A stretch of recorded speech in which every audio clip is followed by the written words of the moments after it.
Sual belədir ki, cənnət və cəhənnəmə imanı zəif olan adam nə etməlidir ki, bu iman güclənsin? Sözsüz ki, iman bizə görə, əhl-i sünnəyə görə azalır və qalxır. Yaxşı, iman necə azalır?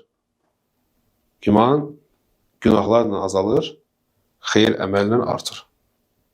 Ona görə imanımızı artırmaq üçün biz gərək qalan olan şeylərdən çəkinək və ən birinci vacib şeylərə can ataq, onları hamısını eləyək. Sonra vacib əməllərdən sonra müstəhəb əməlləri eləməliyik ki, imanımız artsın.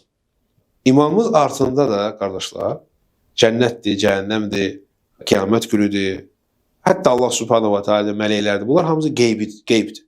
Qeybə iman əsas sifətlərindən biridir. Həqiqi imanın.